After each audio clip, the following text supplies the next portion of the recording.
We're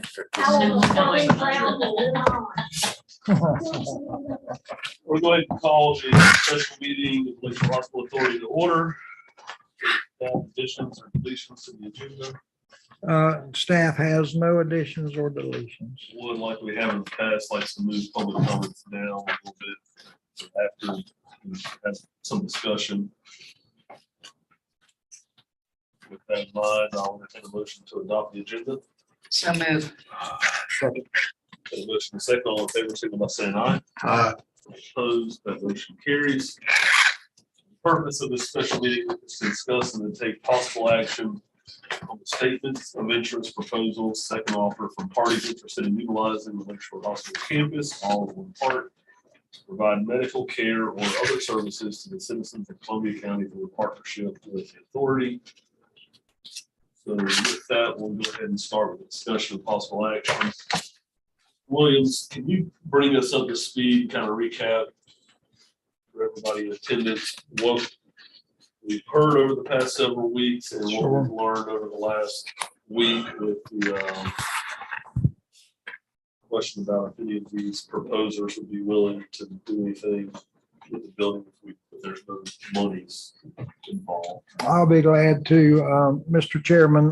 Let me begin by first saying that there has been some correspondence received. I want to make sure that you're aware that you have it.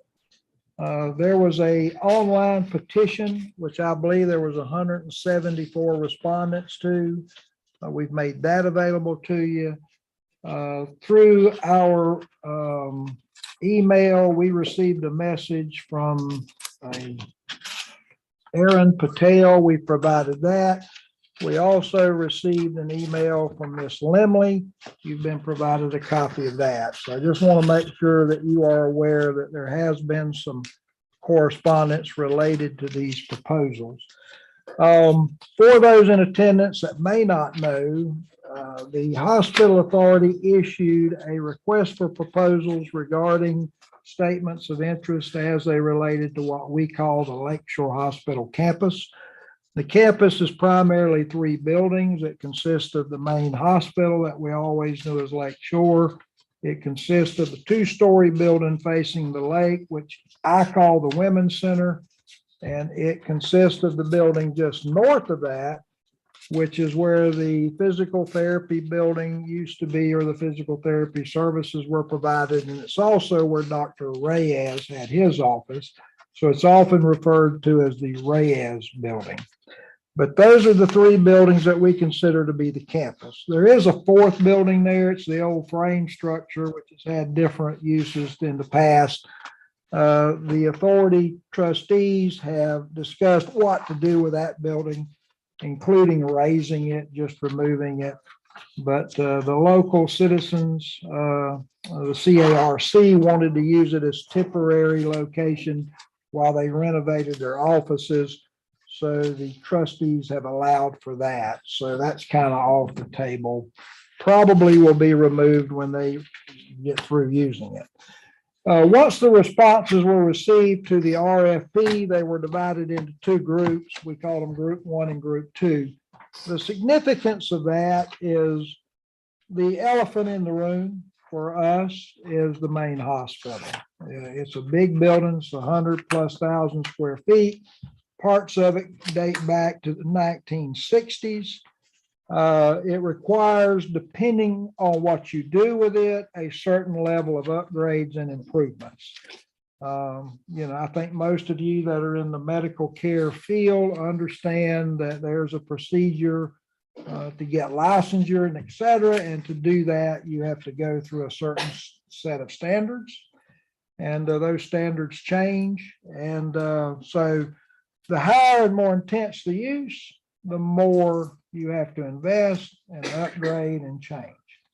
So we divided them into the 3 groups because we believe that if we can settle what to do with the main hospital, everything else kind of falls into place. It just becomes a lot simpler and easier and less complex to match need with facility. So there were 3 proposers that offered to use or stated they could use the main hospital. Those three were a company called Hope Bridges, Florida Gateway College, and Meridian Behavioral Health Care. Now, I think everybody would agree that what was proposed by all three of them all have merit. They all have promise. They all would be community builder in some way. So that's not the issue. If there is an issue with all three of those proposals, it's that none of them come or none of them came without there being a cost attached. Hope Bridges, I think, asked for $10 million. Florida Gateway College said it would take about $12 million to go with the building. Meridian's estimate was somewhere around $7-8 million in order to upgrade the building for their intended use. Somewhat of an issue because of the money. Now, having said that, after our last presentation, which was by Meridian, we called, or I called and said, look, are there under any conditions by which you would be willing to accept the main hospital with no subsidy, no support whatsoever from the authority? And that's one thing that is new, Mr. Chairman, and we have provided letters to what those responses were. And we did get a response and have gotten a response now from all three of the Group 1 proposers.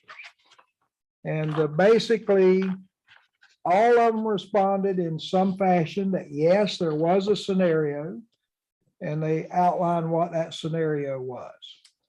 So we now know that if it's the trustees' wishes, they could potentially allow one of those three proposers to use the building without any subsidy from the authority.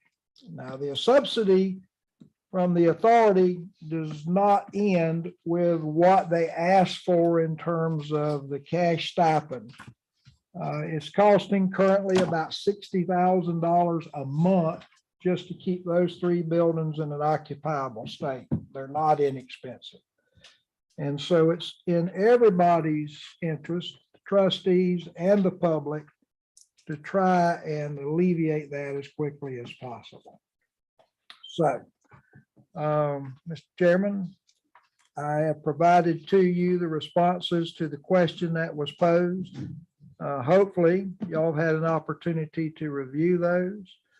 But having said that, that's really the significant change from when we had our last presentation.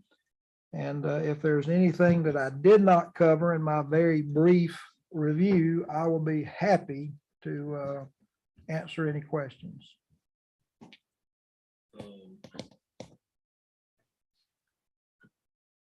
I don't know if you touched on it or not. I know in your memo you did, but you have historically funded the operational cost of the authority by renting out that building. And what the chair is referring to is the authority has primarily operated this way. All the operational expense of the authority, my salary, the staff salary, the light bill, whatever it may be, we paid for through lease revenue. When the hospital was open, they paid $50,000 approximately a month in lease revenue. We use that to pay operational expenses. The millage levy, what you were charged as a taxpayer, went 100% towards the medical assistance program. It went directly to the citizens of the county. None of that was used to pay for the overhead of the operation. And we're currently in year 2 of levying. No taxes. Yeah, and so when the hospital left, the authority board said, well, you know, even though we continue to have our medical assistance program, we now have a perception problem because obviously you get your tax bill and you go, well, the hospital's closed. Why are they taxing me? And no, that's not exactly the way it works. We can understand why people would think that. So the trustees felt that it was in everybody's best interest to not levy any millage at that point. And as the chair said, we're now almost going on to the third year to have to make that decision. So that's the way this authority operated. It operated that way well before me. We use lease revenue to pay overhead operational expenses. We only use the millage money to go directly back to citizens for their aid, care, and comfort. So I'll share my thoughts first to get the conversation. Two things I want to make clear. I know that I'm not in favor of giving any of the Lakeshore Hospital Authority funds to another entity. Personal feelings, I don't think that we should do that. I'm also not in favor of putting money into the main hospital building, simply because it is a very old building.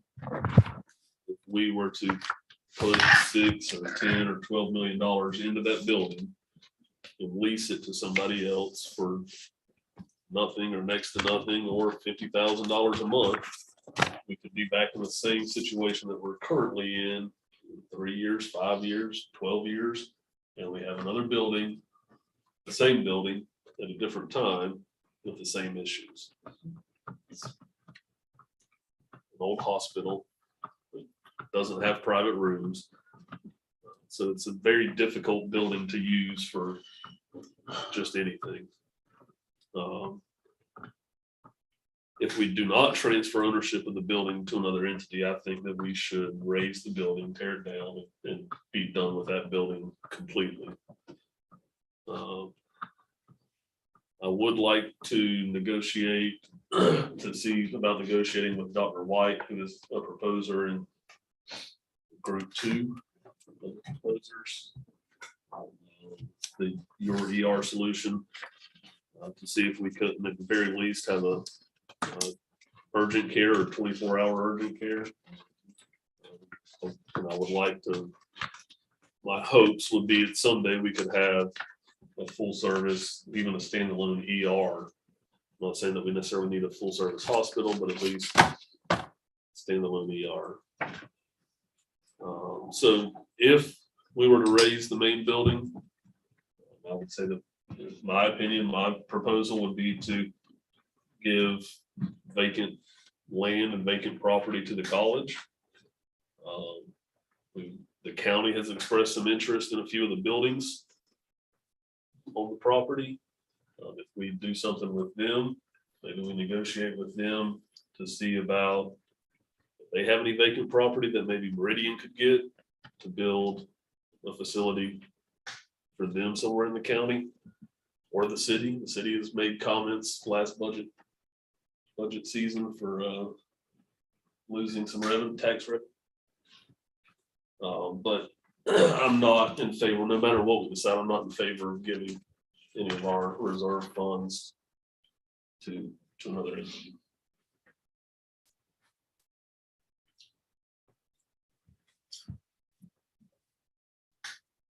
Second, you on the hospital repairing it.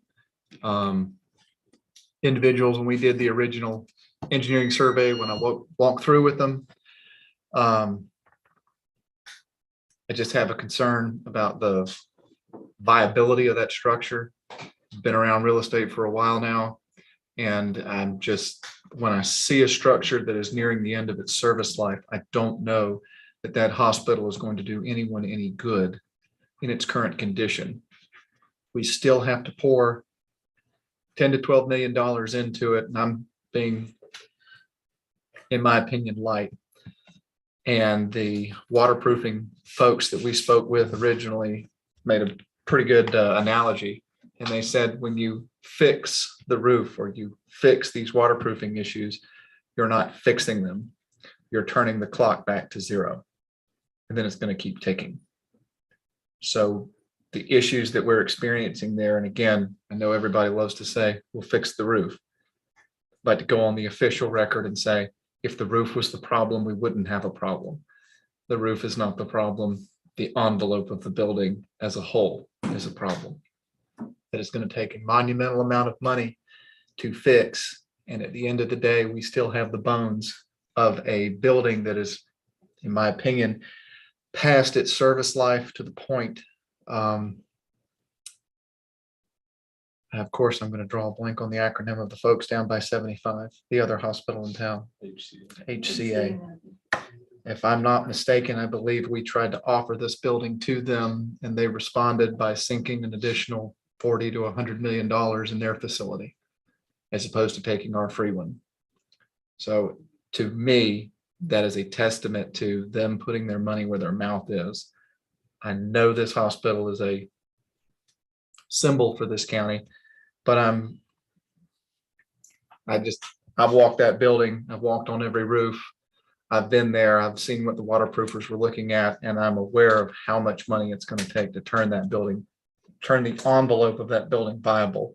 I wish I could tell you I knew quite a bit more about the interior of it, only to say, I don't know that an alternate use or even an existing medical use is possible, only because, again, when we offered the building to its nearest competitor, they declined.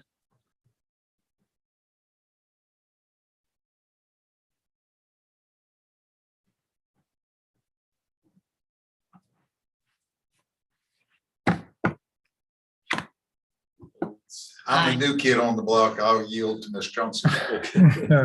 I would like to say that part of the reason they declined was because they would not have ownership and did not want to put their money into something they didn't own.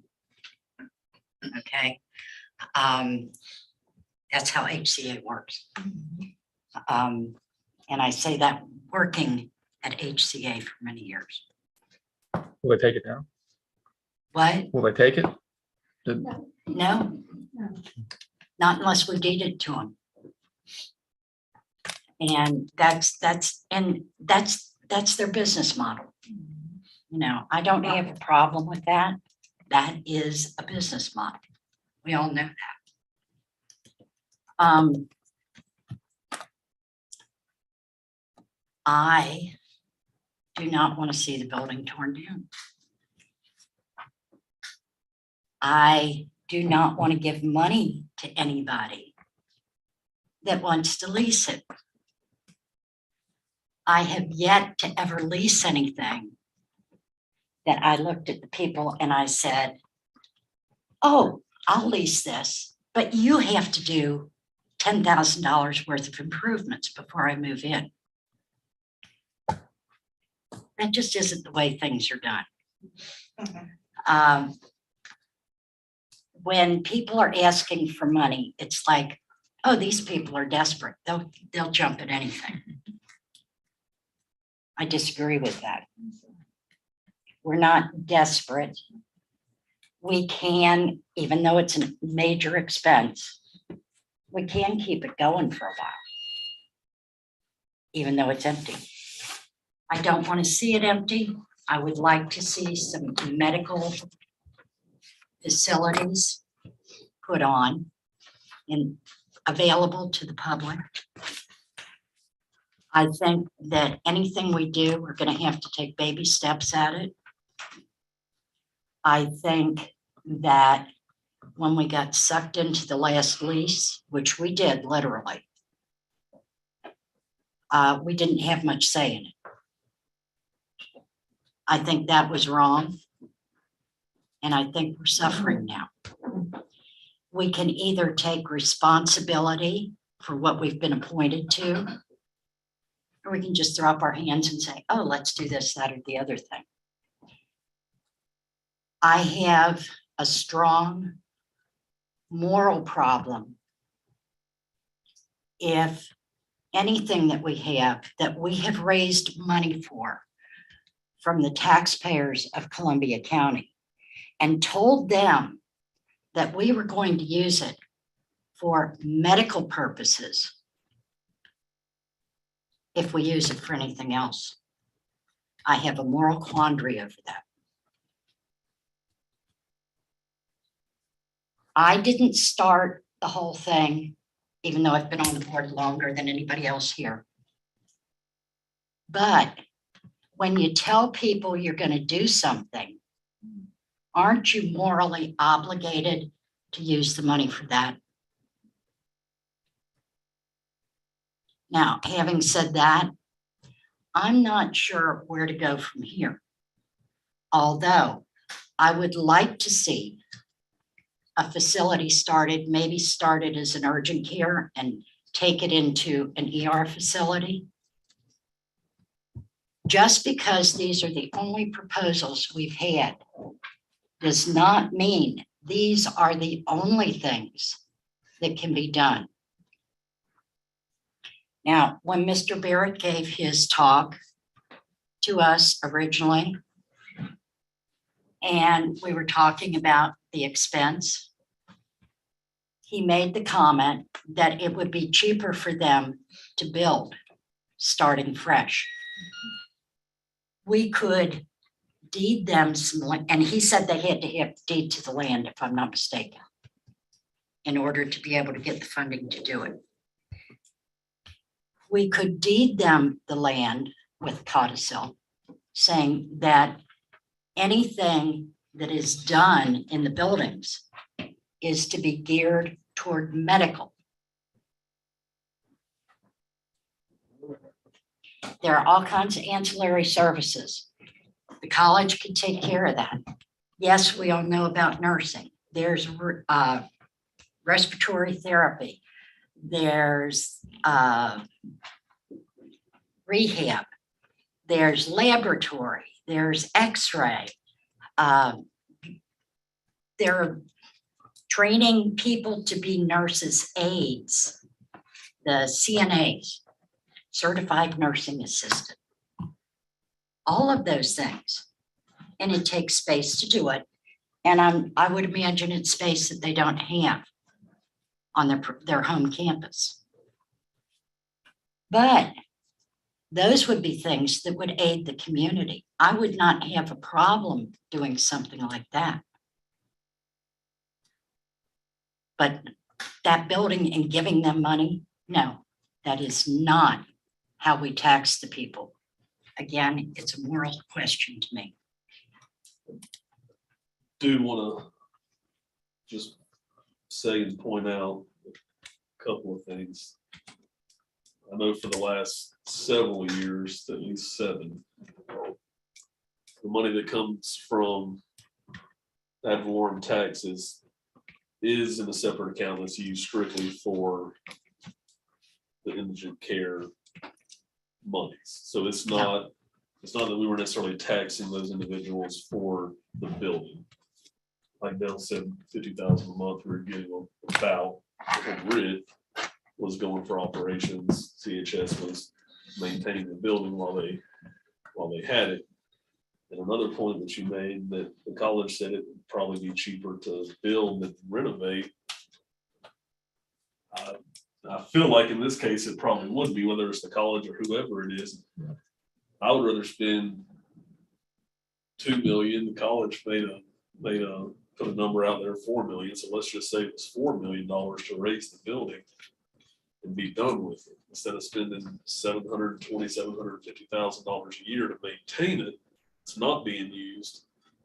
To me, that would be a bigger waste of money to get rid of it, and we can build something new at a later time. We have property all over where we can build a standalone VR. We can build multiple buildings if we need to for medical care. I mean, I agree. I would love to see this whole area become some sort of medical campus, whether it be college with doctor's offices, Meridian with doctor's offices, veterans housing, doctor's offices around, whatever it is. I think if we had some new buildings, it would probably attract more people to make this into this area into a medical campus, if you will. Again, 700, if we just say 60,000 per month, so that's $750,000 just to maintain an empty building right now. So if we kick that can down the road for 2 years, it's $1.5 million down the drain. Well, I My understanding was when the hospital was built as a public entity to encompass indigent care. And it was built from the same money you're talking about. So I don't see where, right now we've got it earmarked just for indigent care. But maintaining the hospital is also our responsibility for indigent care. I agree, but I feel like we owe it to the taxpayers. If it's gonna cost more to maintain that building, I think we would owe it to the taxpayers not to waste that money if we could build something smaller that's more useful. Well, we probably could, but we have the example of Madison County. Took them 3 years to get their license when they got finished building it. Get a license in that building right now. if we tried. No, I'm not- That's the problem. okay. I'm not saying to license the building at this point. I think what we need to do is take baby steps. We could start an urgent /ER care in an area, one area, and use that and provide that care for our indigent patients to go to. Could we do that in the Reyes building or the Women's Center building? No, you can't because you don't have the wherewithal to do it. You need lab facilities, you need x-ray. We couldn't turn one of those rooms into a next, and I'm not a medical professional, I don't know. We couldn't turn one of those rooms. Well, you've got one x-ray machine that would still work. I think Since we're spitballing, and this is my favorite thing to do, especially in a big public forum where I'm gonna have to eat my words later. Let's throw this one out there. What if we, and I can't hold my tongue anymore, so I'm just gonna say this, and I'm sure I'll eat dirt for it. I like Brandon's idea. I'm not a big fan of pumping money into the building, right? I've been clear on that. I'm not against taking that money and using it to put a new facility there. So what if, okay, here's the spitball where I eat dirt. Building gets raised and we got 7-something million from the folks that left and they paid their lease out. Call that our budget. We take the 2, the 3, the 4, whatever it takes, put the building flat, put the dinosaur to bed, and then take the rest of our funds, earmark them for whatever future use and or tenant, whether we take those funds and commingle them with the colleges to build a facility where they can train nurses and provide a primary care center or a urgent care center, put something like that in there and say that's earmarked. Put a reverter clause in there. If that place shuts down, doesn't serve indigent care, it reverts. If we commingled the funds, you could theoretically answer your questions and possibly help the area, basically bring, the college facility, which in my opinion is a good idea, down here. And we're not pouring $12 million into a building and a what if. probably raise money to raise that building by selling off the inventory that's in there. I don't think so. Well, we heard a couple folks talk about, the lab equipment is gone. I'm sure the salvage value of that stuff is worth at least 10 to 15 cents. I don't know. I'd be curious, but I can't imagine it being radically viable. No, But they took is that, everything out. again, I just barfed up everything or spitballed, whatever you want to call it. Is that a terrible idea? Is that such a terrible idea? I know politically for me, it's a terrible idea to just say that out loud. I cannot see the commingling of the ER with the college. Now, first of all. If they're teaching nurses though. But no, I don't have a problem giving them some land to build something for the ancillary services.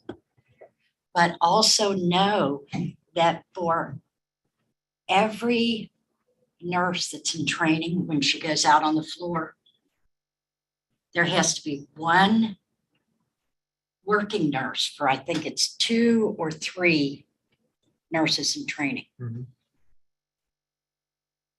So it is to their benefit to have another facility working.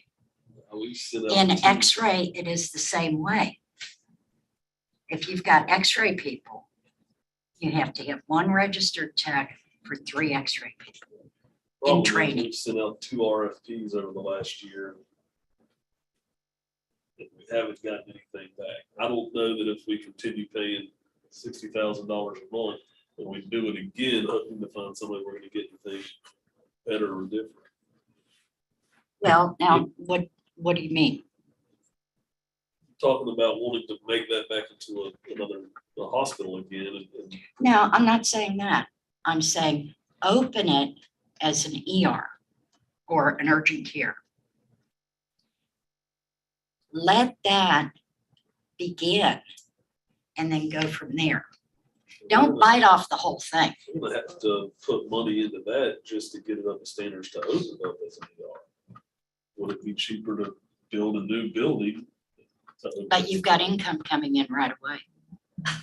There's a lot of a lot of money going out too, though. That's the problem. And not to mention, we're still heating and cooling and running the chillers for the other 4 stories of the building that's still being unused and paying.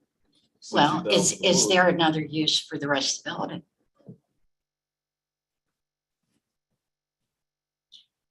With there- sinking $10 to there $12 are- million into it possibly. Okay, there Gotta get it are waterproof first. facilities that have been built that started out very small, okay?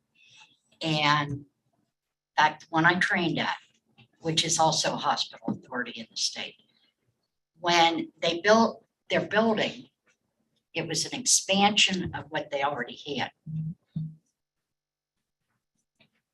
Like tearing the Reyes building down and putting a new facility on that square, okay?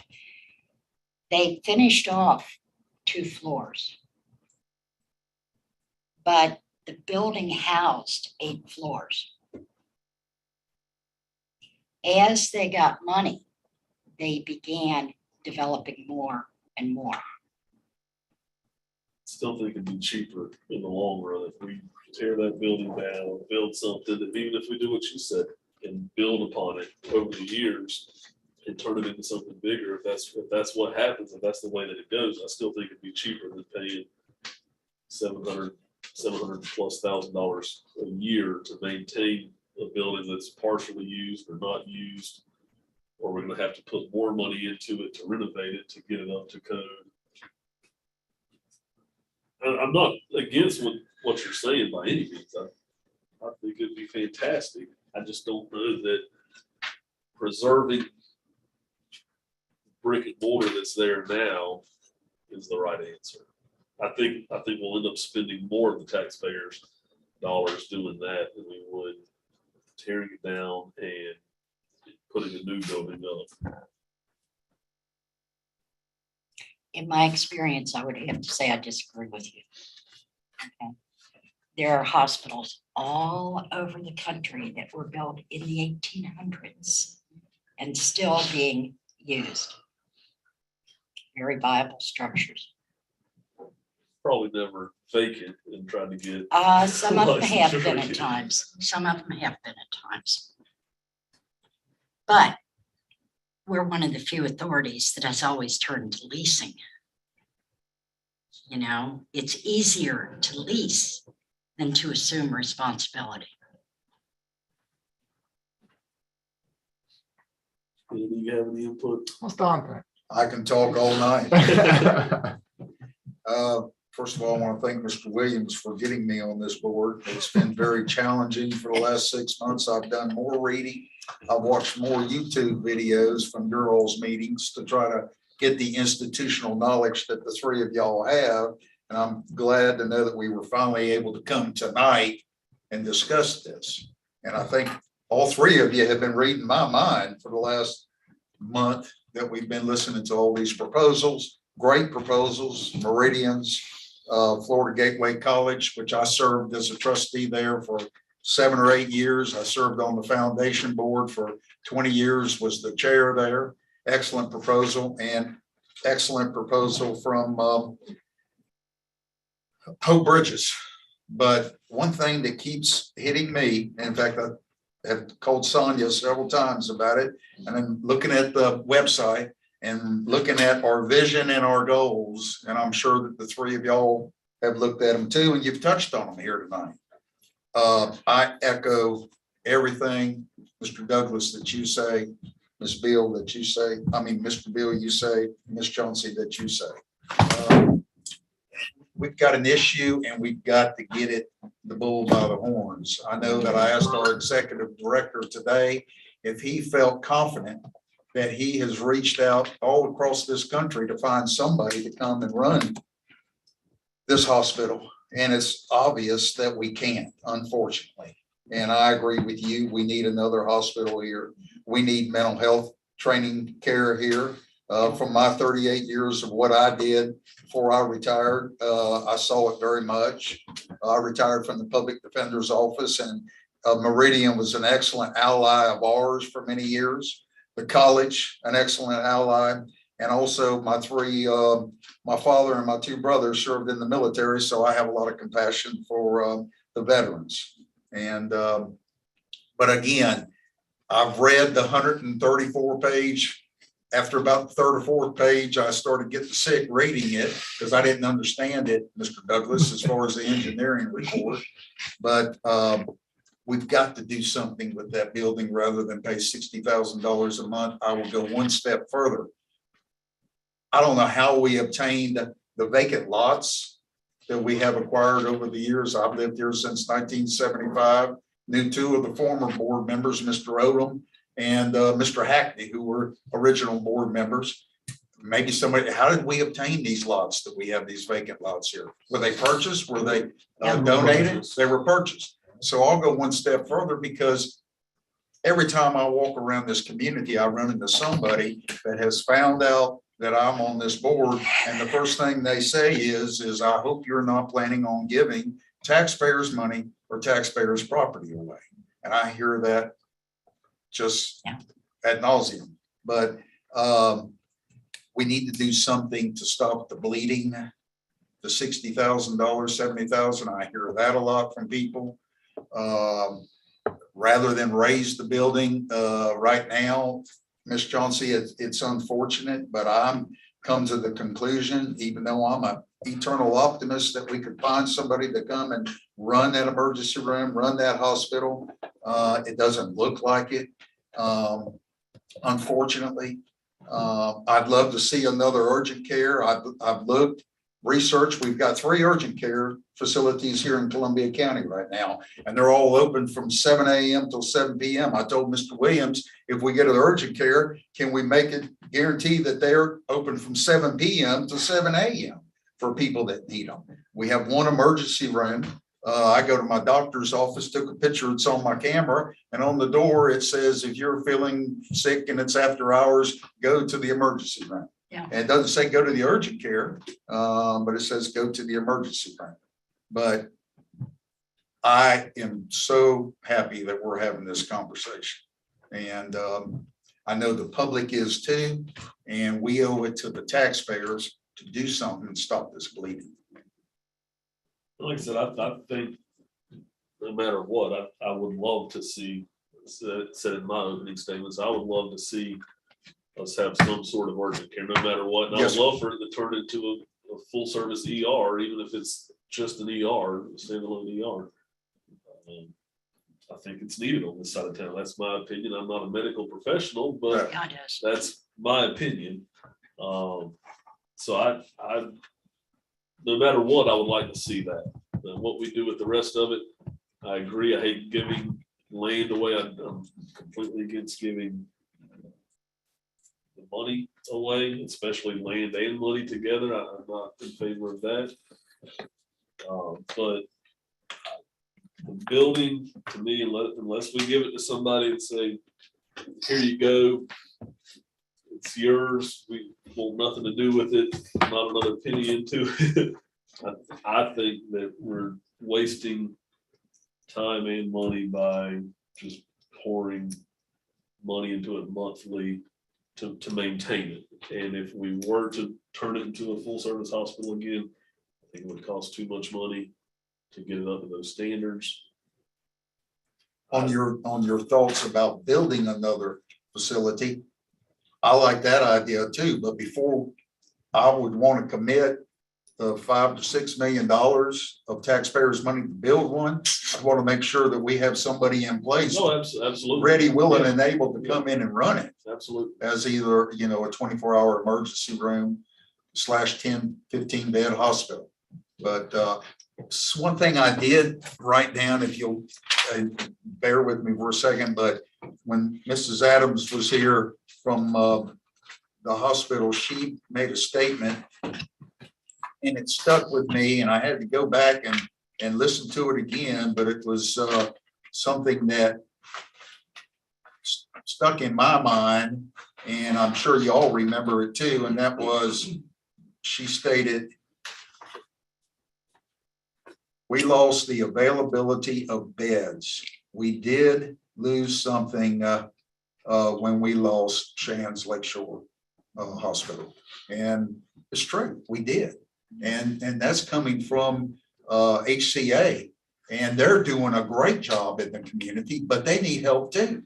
We're getting people from Hamilton County, Suwannee County, Columbia County, Baker, Union, that need facilities. And in some of these letters that I have read that in support of X, Y, and Z have stated that, we have other facilities to go to, like whether it be Tallahassee 100 miles away, or Jacksonville 70, or Gainesville 50. And we all have heard the issues, especially back during the pandemic, when, our friends and loved ones couldn't get to a facility. So again, I'm going to do what my mother says, and that's sit back and listen. Be quiet. Not an option in this group.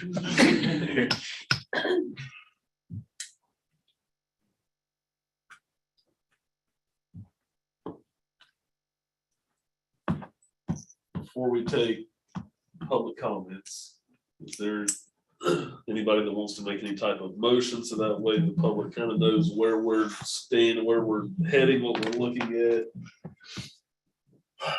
Continue to have these meetings until we're blue in the face. Okay, do we have any options of individuals that want to rent, let's say, a building or this or that or the other thing? And does the health department pay rent, or do they just expect to be given something? Well, it's to be determined. Now, obviously, they're in a public building where they are and they pay no rent. As far as what they may take in the future, that's really a conversation that we would have to have with not only them, but with the county, because the county is their primary source of funding. If we could rent out a couple of buildings, that would take care of our outlay.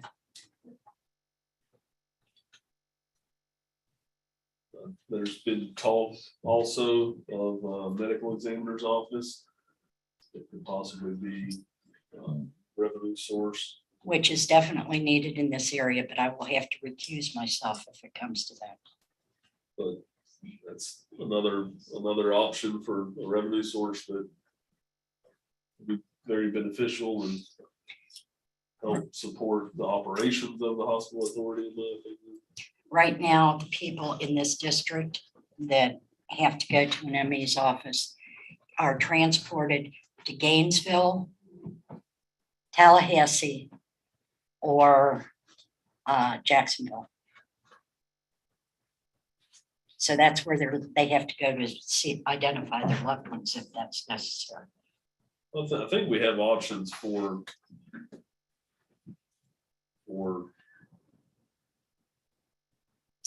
other income besides, ad valorem taxes, whether it be renting out buildings or operating, or not us operating, but renting out space for a medical examiner's office. All this stuff. require support from state attorney's office, sheriffs, local surrounding counties. And they would be very happy because they have to send their people out of their counties, out of their district. And isn't that what Group 2 is all about, is running the ancillary facilities, Yes, more or less? yes. So we still have the option for some income. Yeah. To take care of that. I agree. I think we need to make a decision. Don't get the cart ahead of the horse, so to say, and make a decision about the main facility on what we're gonna do with it.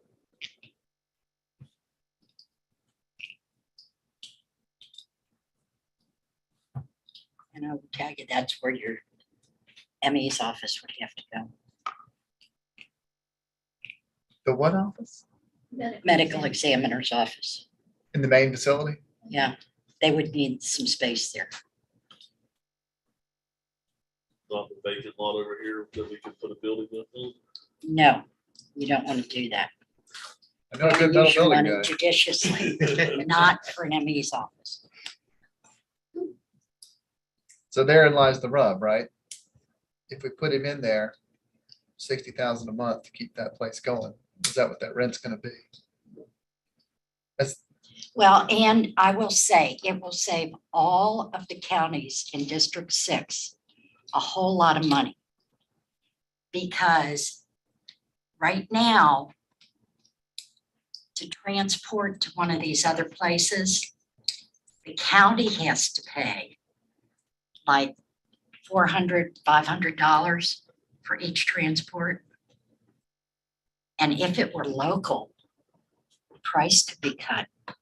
The county would benefit.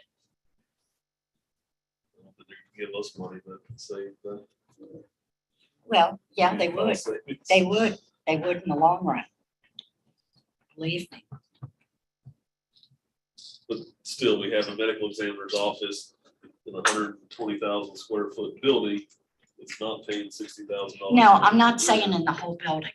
They would need a portion of it Right, but then we still have the whole building that's being. that we air could put in conditioned. ER urgent care and start there and be looking for somebody that's interested in the other floors. And rent out the other two buildings in the meantime.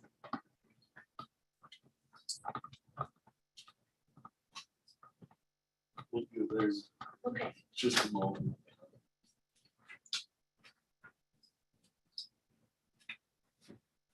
And then if you want to raise something, you could. But it gets us out of this quandary we're in right now. what's the, sorry, Dale, I didn't mean to throw things at you. Sure you did. I'm assuming once we go to public comments, we're done doing motions. No. But we make a motion after public comments, we'll open public comments again to speak if it's on something different. So the public has to be able to speak on whatever. Sure, I'm tired of meeting, but I do kind of want to hear what the public has to say. If anybody's got something to say. Anybody opposed to open public comments at this time? There's Okay. We will open public comments. Router. If you will, state your name. Record, please. Yes, my name is Mary Browder, and I've been a volunteer in the hospital when it was here. And I just was listening to everything you're saying, and I fully agree about the renting out. And my thought was that if we could incorporate all the you know, like the ME's office and the urgent care and I was thinking training nurses too, but I didn't know about a campus type thing, but still, it was just an idea, and that was just my input, that I think a lot of people think that an urgent care would be great. And I do think that, you know, and would be a great idea too. Thank you. Thank you. Ms. Lindley. Good afternoon, trustees. It's now upon you to make a decision as to what to do with the authority properties. I've stated many times this board is an illegitimate board since there's no doctor on the board. And I stated in the enabling legislation, there has to be a practicing physician at the hospital. There has not been a hospital for 2 years. You will not even suggest to the board attorney to ask for an AGO opinion. Maybe you know you are illegitimate. But regardless of that, I've stated countless times, the authority needs to be dissolved. The first start would be to give away the buildings. No further monies need to be spent on these buildings. The enabling legislation stated what the purpose of the authority was, and that was to provide indigent care. Thanks to the board and the Lake City Medical Center, the contract, indigent care inpatient is being met. A hospital is not needed that would be expensive to taxpayers, which all of you agreed, except maybe Lori. CHS, if they couldn't find a buyer for the hospital, there is none in my opinion. Even this hospital was written up in Becker's Hospital Review, which is read by hospitals everywhere. Resident archaeologist, a building contractor, called the building a dinosaur. It is a dinosaur. Dr. Beer, his presentation indicated it was easier to get state funds for a new building versus an old building. And Meridian has a definite need for the building. There's a lot of mental health patients that get stuck in the county jail. They wander around. And if Meridian was willing to take the building as is and the property around there, let them have it. Maybe you guys could be Indian givers and ask the city to give you back the property that we acquired when Jack Berry was on the board and spent $4 to $5 million for property that now is worth probably only a couple $100,000. And the clerk's office would like the storage building, let them have that. The county can have, this, I call it the Randolph building or the Reyes building, give it away. We just need to get rid of the liability. And in your packet, there was an email from Jim Hart, who's the chairman of Floridians for Government Accountability, sent the emails to you guys. And he says a logical and effective approach to dealing with your assets and liability would be to convert your old hospital into a college for nurses and physicians assistants to meet the medical workforce knowledge. He should have added Meridian in there. Thus, taking your $20 million surplus and convert it into an indigent care fund or return it to the taxpayers. Finally, for the benefit of the community, change the authority to have no tax. The authority remains. They've still got this building here, but it just needs to go away. And you guys have the opportunity to get it done tonight. And, Lori is in love with that building, but people are born and people die, and that hospital needs to die. Thank you.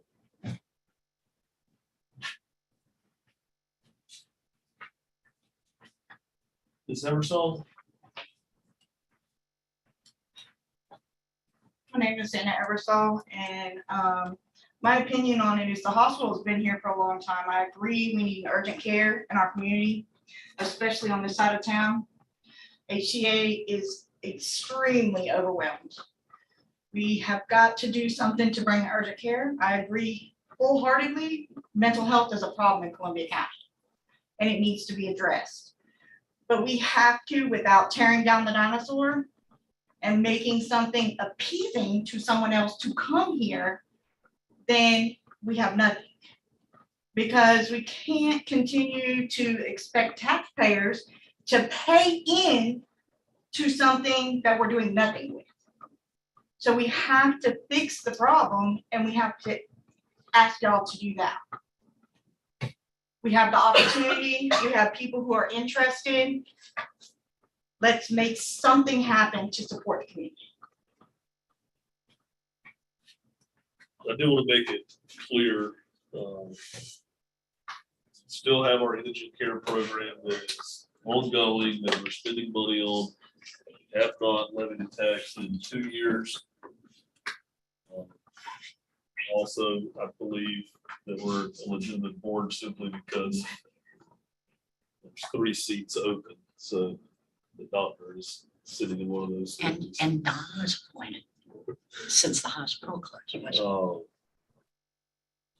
Are there any other public comments in the room tonight?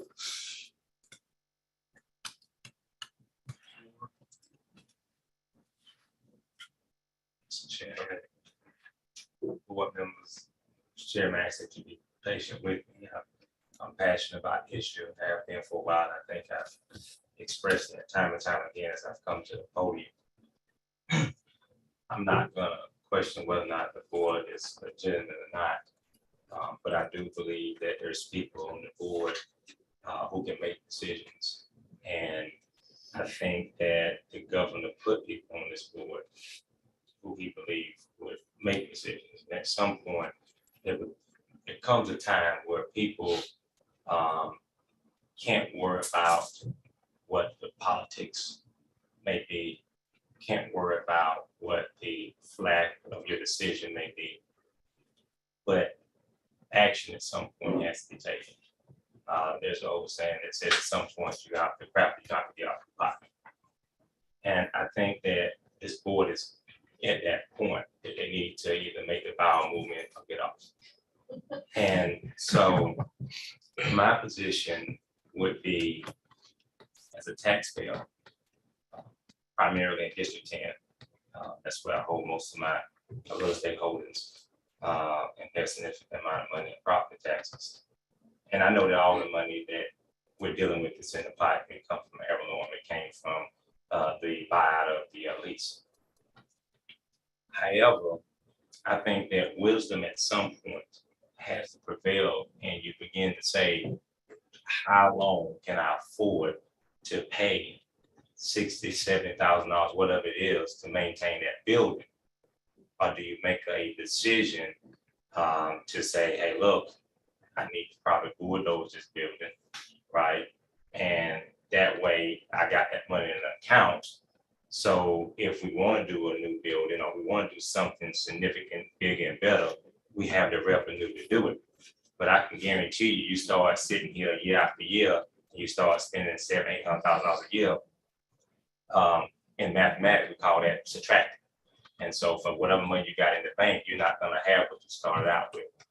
So my suggestion with the old building, which is the Lake Shore building, though I was born there, my son was born there, my grandkid was born there, I've come to the realization, and talking to Mr. Williams as well, talking to a lot of people, a lot of friends throughout the medical industry, we're not gonna get us.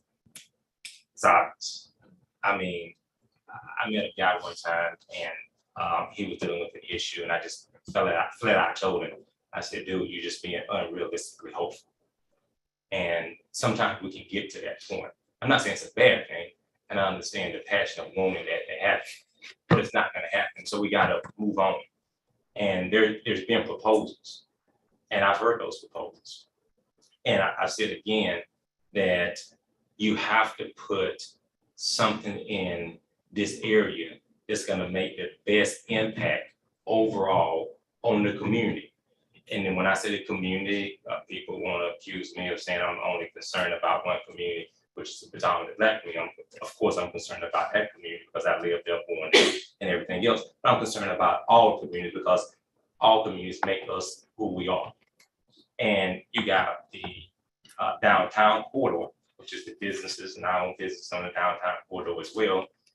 Some of them, for political reasons, don't want to come up here. And typically when people don't want to come up here, I consider them to be cowards. But behind the backs of this podium, they're calling people and they're texting people and they're asking people to make decisions, but they're not up here at the podium saying, hey, look, some of these ideas are bad ideas, but I'm here. And I said very clearly that we don't need a McLennan State Hospital facility. And another thing that bothers me, you can't stand up this podium, at least I would, and give a presentation and all I give is pros and no cons. Meridian did a great job of giving all the pros that would benefit them with no cons. And there's a huge amount of cons that come with putting a state hospital that would look like McClenny in this community. And I'm telling the board, and I've told the board, there's no way in the world that I'm gonna stand by silently and not fight tooth and nail to not have such a facility, such as Meridian in this area. I support Meridian. I expressed last time that my mama has a lack of mental stability, paranoid schizophrenia. I understand. She's been to Meridian over 1,000 times probably. And I support mental health. But there's a way you could do it, and there's a place that those type of places need to be. And it would do a lot better to do an area somewhere in a new building, a new facility, where they can have all the amenities that they would need, not have to cut walls and move doors and everything else. I do believe that the college, in my opinion, holds the best positive impact on this community for several reasons. And I know I don't want to overstep my time, but there's several reasons. The nursing program. The nursing program is very, very important because at some point, we're all going to need patient care. There's a shortage of nurses. And I'm going to tell you one of the biggest problems, because I own a staffing company in North Florida, and I'm probably one of the bigger ones where we staff about 500 people. You know why staffing companies exist? So all we do is take nurses and CNAs and LPNs from other places, either PRN or on their off days, and we pull them together because there's a shortage of nurses. We need these nursing programs to have more cycles in which they are accepting students. When you get a CNA that wants to go into the LPN program, you know what happens? By the time there's an available position over at the college for him or her, they've lost that motivation and drive because it's 7 or 8 months away. But if it was something that was going on a continuous cycle, that they can get in there in the next 2 or 3 months, they're motivated, they can fill out that application, they can get in there and they can move up. And we need more nurses, be it CNAs, LPNs, and RNs. If we don't make a decision to push that building down, we're gonna lose money. And when you're talking about, and I just disagree with this board when they say that they don't believe in giving property away, they don't believe in giving money away. Where do we come from that from? I mean, if you look at the history of this country, we took land, we took money, and we gave land, we gave money to people. I mean, if you just study the history of the United States, that's all we've ever done. So I wouldn't understand what would be so different in this case, and we did that way back then in a very negative manner.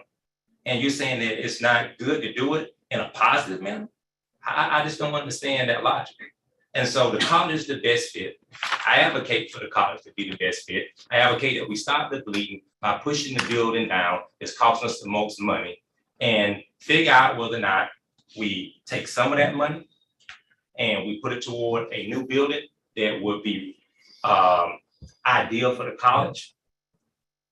Take that building that's still standing over there, that was a doctor's office, and see whether or not it can be converted into an urgent care. But you're not gonna get a standalone ER.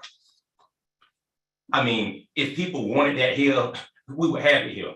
Where you all lost, and when I say you, I mean the board, where you really lost it at and where the medical center outsmarted you on that, is that they were forward thinkers. A lot of people on this board, they didn't have any vision. They moved their hospital and they kept moving it to a prime location where they were in good real estate position for people in traffic. And the Lakeshore Hospital building, though it serves a certain demographic, it's in a bad spot.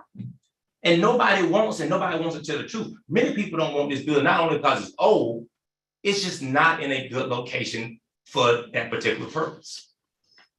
So I would say that if you want to make a decision and you want to piecemeal it, and I think somebody said about putting the cart before the horse, I think the horse should be to deal with what is draining us the most money and to get rid of it.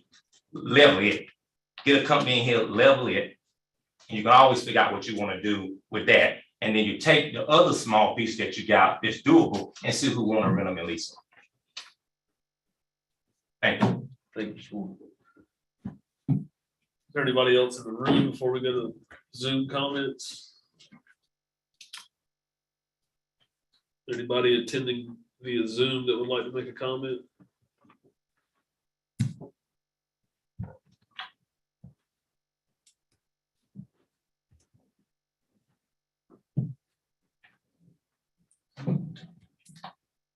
Done.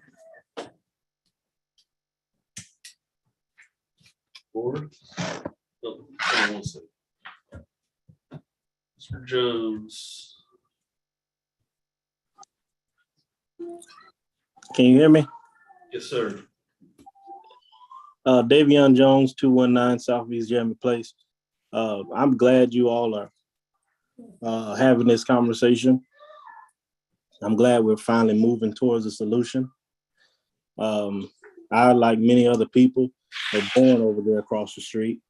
Most of my family were born over there. So this is a tough decision, and it's something tough to even watch.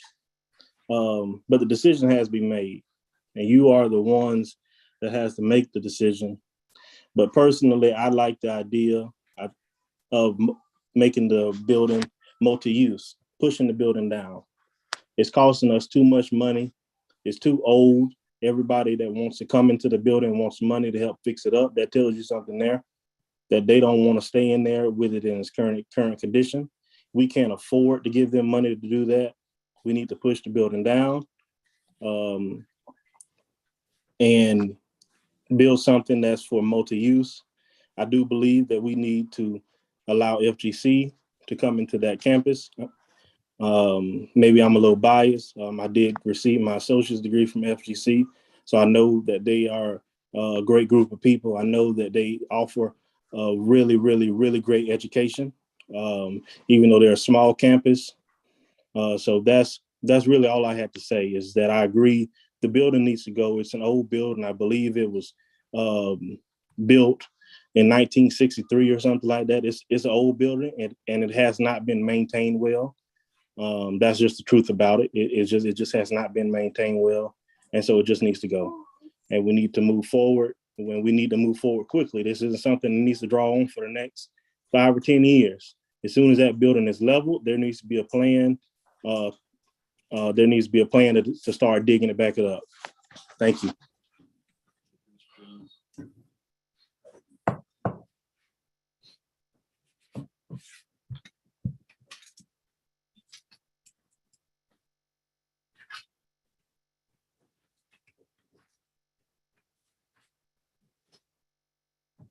So what I said, we have endless opportunity, endless options.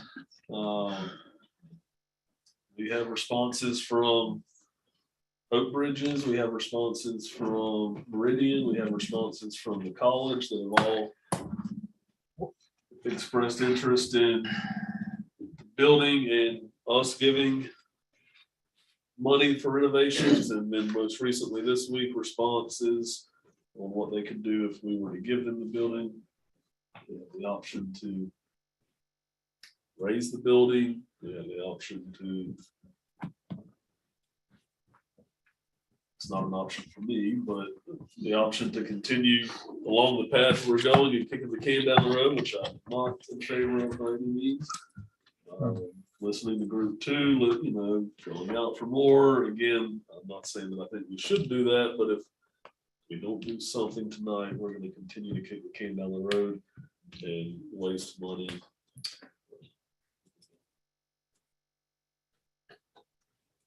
I kind of like my spitball idea, a little partial to it, but I think it's however, I know that we haven't formally said anything to the college about that, about the possibility of what happens if we raise it and we take an unspecified amount of funds and say, okay, if you want to build again, you can use these funds as long as our requirements are met, which we haven't clarified in my mind.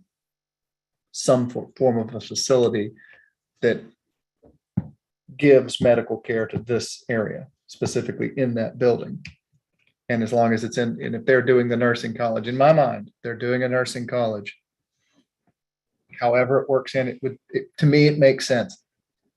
Don't ask the contractor too much about this, but to me, it makes sense that nurses here, nurses get jobs here in a primary care or facility. The only thing that I can say about that I appreciate about the medical side is that I lean towards a primary care, because I think that's where one place that we may or may not have been hitting on.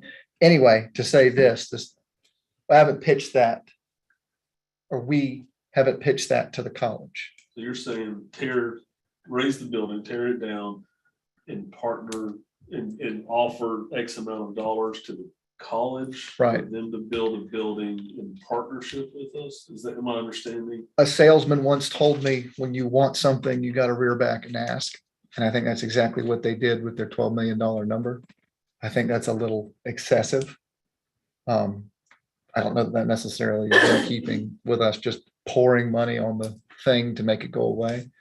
I think we could better spend our funds raising the building, pushing the land that direction. Here's your land. Now you're free to go get whatever funds you can from the state to build a new facility.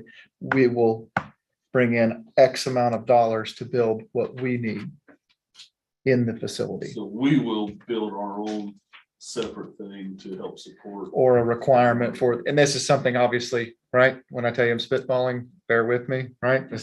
I don't even care anymore. I just, at this point, I'm like, let's get this moving.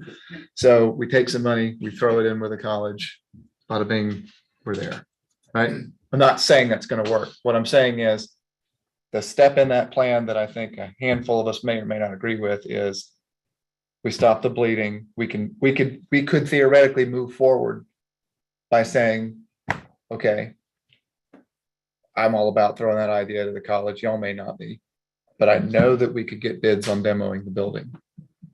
So we could make a motion to do that, right? Sorry, Don, I know you're waiting. No, I just want to comment on your comments, if you don't mind, Mr. Yes, sir. Producer. I've had some thoughts about the college myself. As each of you know, in the February meeting, it was brought up about the property that was donated, which I wasn't on the board at that time, that was donated to the city. And there is a reverter clause in that, which I believe is February of 2024.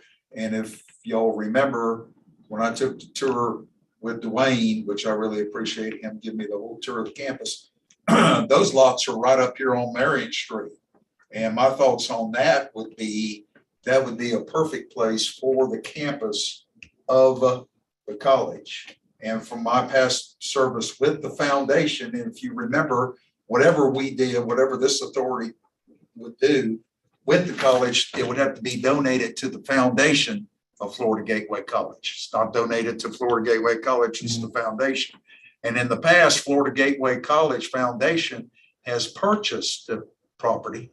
If you remember, maybe you don't, some of the property at the Olustee campus, the foundation had purchased for that big complex out there. And then when they did, they donated it to the college, as well as where the current foundation office is located.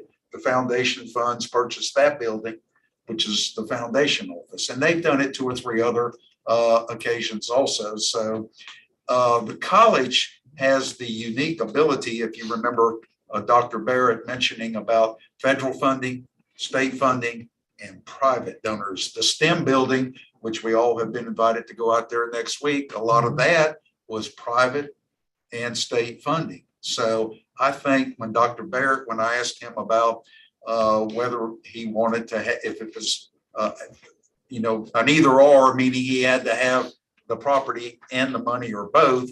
If you remember him saying, I knew somebody was going to ask me that question. And that's when he made the statement that he would be better off. They would be better off because it's hard for them to get federal and state funding to pour into this old building over here where they can get the funding just like they got for the STEM building, which they started from the ground up out there on the campus. They could do the same thing out here, great exposure, good exposure for the downtown area, which they would make a big impact on also. So that was just my thoughts on the college. Again, getting back to your position on stop the bleeding, I'm 100% for that. Ms. Chauncey, when I made the statement, Mr. Warren, as far as getting the cart ahead of the horse, I was referring to, we got to concentrate on what we're going to do with the college tonight. I mean, the hospital tonight before we look at these other buildings that we have. That's my concern, is the hospital, the main building there. Mr. Williams, do you feel like in your mind that we are doing everything humanly possible there? Dwayne, Mr. Cunningham, yourself, as far as saving taxpayers money every month, as far as cutting the expenses to the bare bones? Yeah, I mean, it's considerably down from what it originally was. I mean, initially that thing was about $100,000 a month. And a good portion of what you're paying now, again, is, believe it or not, the insurance allocation to that building alone, $16,000 plus a month. It's more expensive to insure it vacant than it is if it's in operation.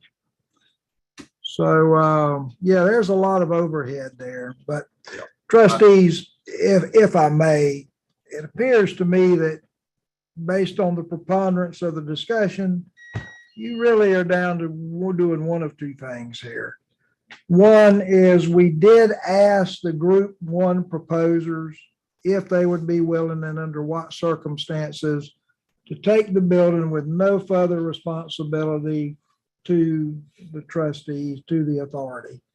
So you can either choose that option, or again, based on the preponderance of the discussion, just call to have the building raised. But that takes care of that building. And here again, I'm only saying this because that's what the majority of this conversation has been about.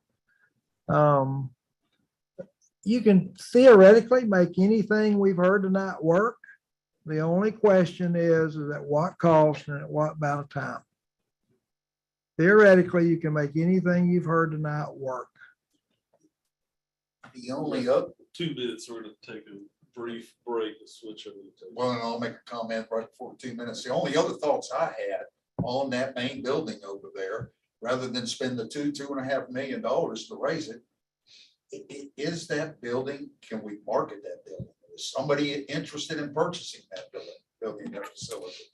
Well, we, just to give you some historical knowledge, back in the early stages, when even before the hospital was closed, but we had received notice, we actually spoke to some nationwide realtors who marketed those types of properties.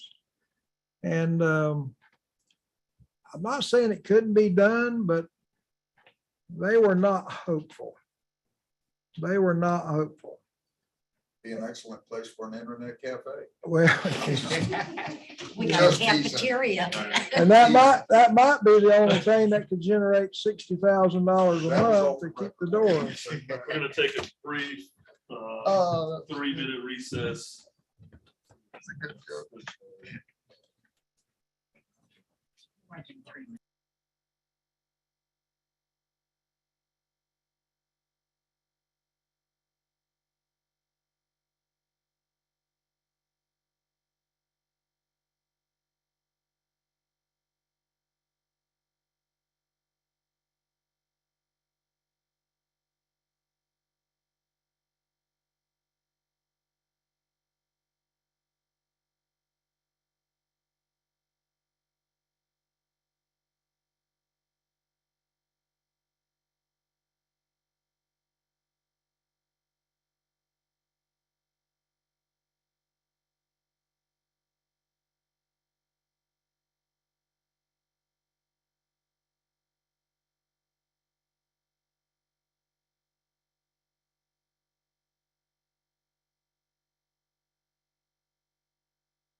sorry. You say that again now that we're on mute.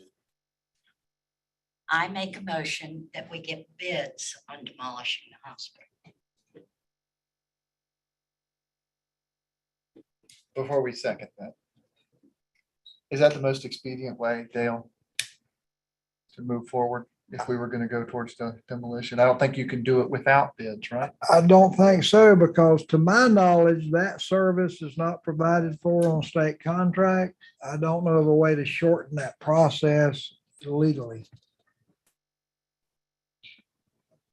Then on the grounds of that being the most expedient process. Second.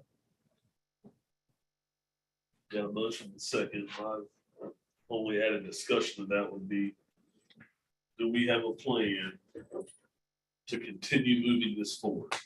So we're going to get, if it passes, we're going to get bids on demolishing and raising the building.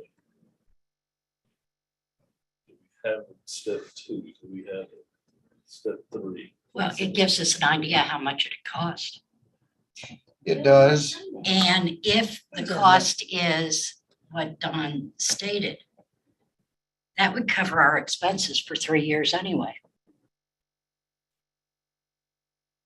If we decided not to demolish it. What do you mean?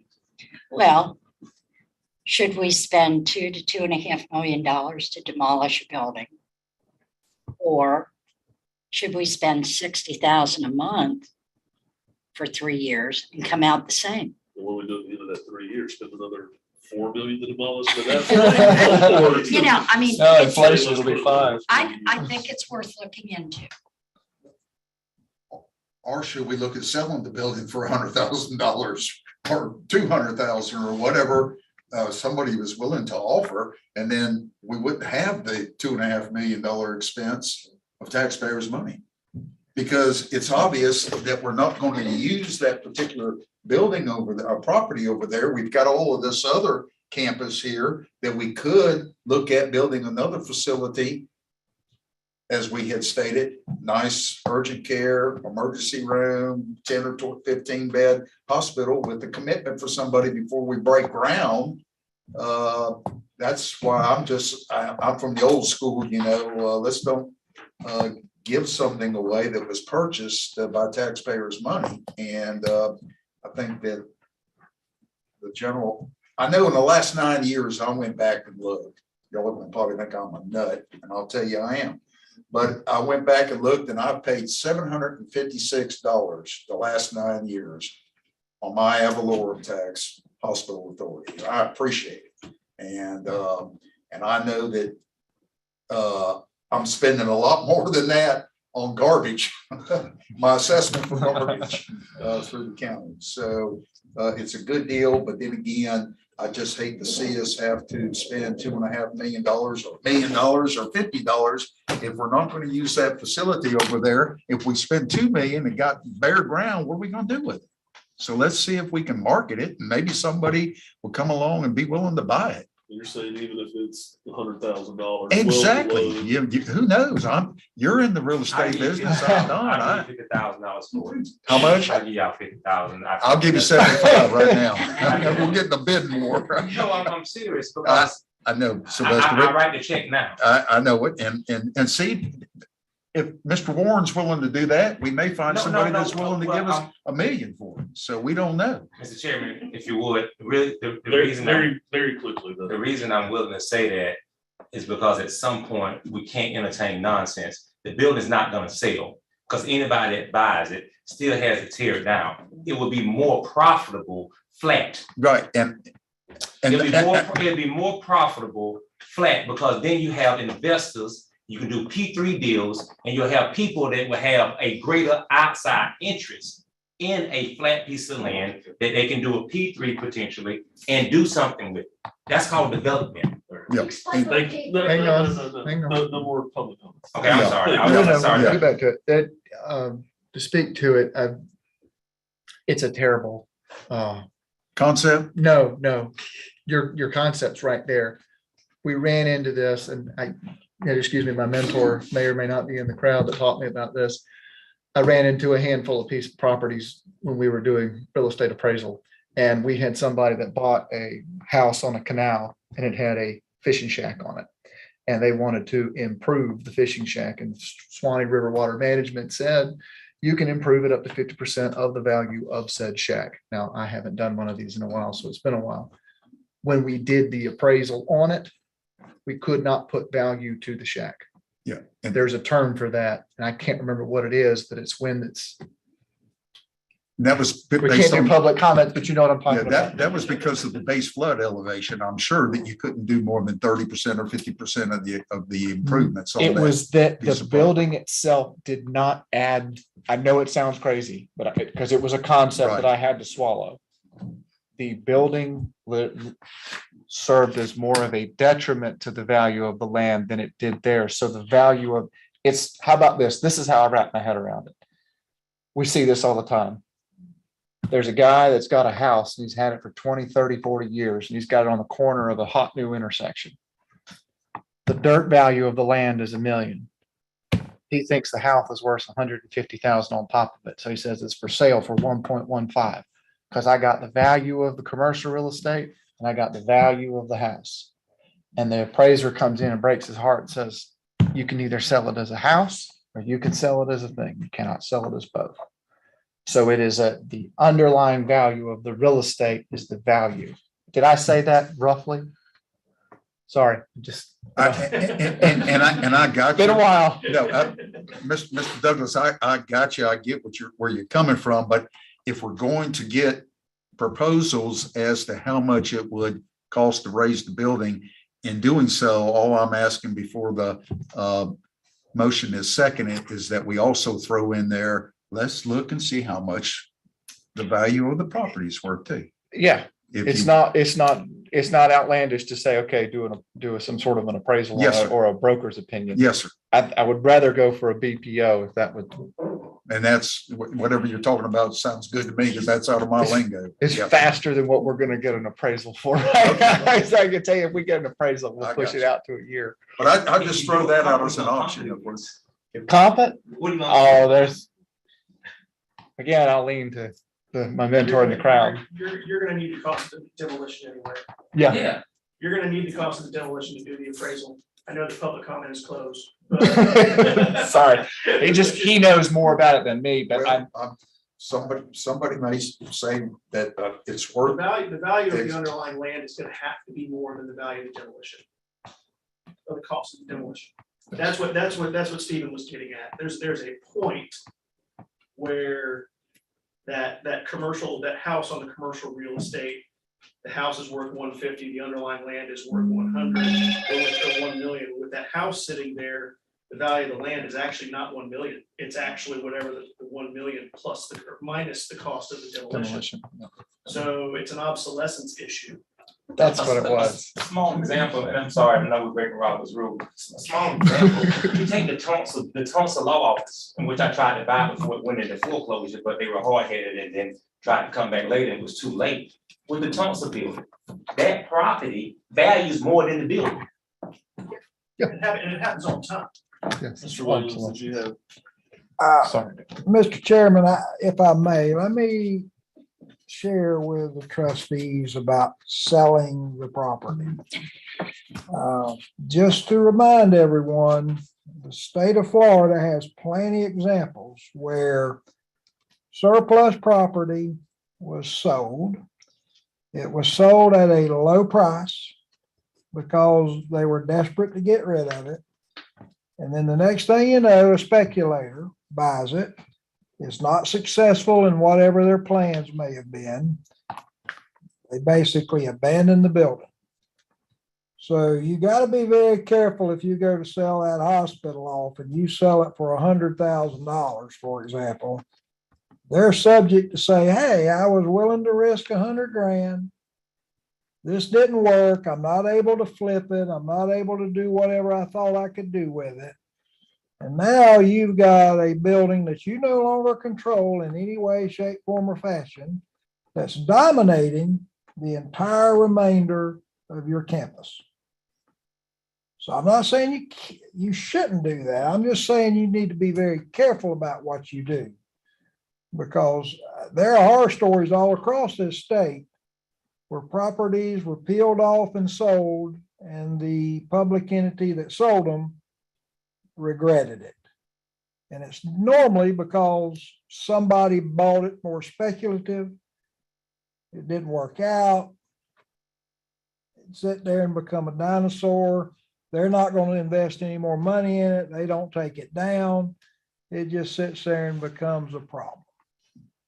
So please be careful about that if that's the route you should decide to take. And thank you, Mr. Williams. I appreciate that. I was just throwing that out just to see if there was any value to it. What if a hospital somewhere in the United States said, I'll give you 50,000, and then they wanted to put 20 million into it to renovate it and open up a hospital? That's completely different. Yes, and that's was my point. I should have been more specific on that. That's completely different. But Yeah. again, I appreciate it. And then the other thing too, I want to make sure that you all understand is when we ask the group one providers if they were willing to take the building under any circumstances without subsidy, they all responded. They all put some limitations and restrictions on it. But one of them, the Hope Bridges proposal, said if we can put veterans transitional housing in there, and we believe that we can fund that building entirely based on revenue. Now, the problem with that proposal is I know that there was an issue about Hope Bridges as an LLC and its lack of assets. But what I say to that is if you're interested in that, you've got good technical people. The authority has excellent technical people. You've got Fred, you've got Dick. They can sit, they can say, look, this is what we're going to need if we're to make this proposal work. They can just get to the chase, that type of thing. So you have that relieves you of the monthly obligation. They're willing to do that under a lease so you don't lose control. As to whether you'll generate any revenue from that lease would be something you'd have to negotiate, because obviously they would be putting a lot of money in the building. And I'm just saying that you do have that option now. The college wanted you to continue to pay the overhead for 2 years while they went through the process of trying to secure funds. And Meridian said they would take ownership of the building. right, which that in of itself, in some very brief conversations I had, is a problem. Yeah. I'm not saying it can't be done. I'm just saying it's a problem. And with my thoughts with the college, when they said they wanted us to continue paying the overhead for 2 years, was even more right up the alley of the property right up here on Marion Street, which should revert back to the authority by March of 24, which is only 18 months away. And it's quite obvious to me that the city is not going to build a city hall on that facility. Wow. But and I know there has not been a second on the motion yet, and still we're talking amongst us. I think that if we consider getting bids to raise the building, that we should also go ahead and, if it's by separate motion, that we have give authority to Mr. Powell as our accountant and Mr. Coberline as our attorney to go and negotiate with Hope Bridges and report back ASAP within the same amount of time that we get the bids for raising the bill. I didn't mean That has to be ASAP, separate. Right. as quick as possible. And You then know. let me ask, and I don't know if this. That has to be a separate. Hurry up. Dale or Mr. Powell or Yeah, Mr. that- Coberline question, but one of the first things I said, and I'm not against that by any means, but let's say 3 years from now, the VA contract ends. Now we're back with an empty building.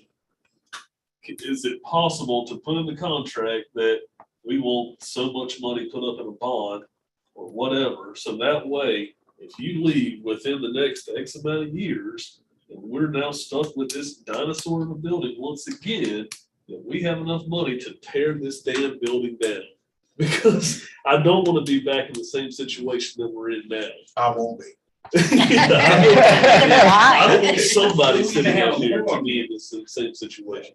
Okay, let's call for a vote on the RFP for the demolition. We have a motion and a second to get quotes and bids on what it would cost to demo the main hospital building. Yes. Is there any further discussion? Are we putting any time limit on that? I would hope, Dale, is it feasible we meet back in July? Like I would say you're probably gonna need 3 to 4 weeks to get 13th, real hard bids on or that something number. like that. 11th Well, would be- I think we can prepare the documents ASAP, but then you have to go through your policy requirements for advertising. It's going to require a pre-bid, those kinds of things. I would suggest, Mr. Chairman, that if you're amenable to do so, that it's probably going to hit at best between the July and the August meeting.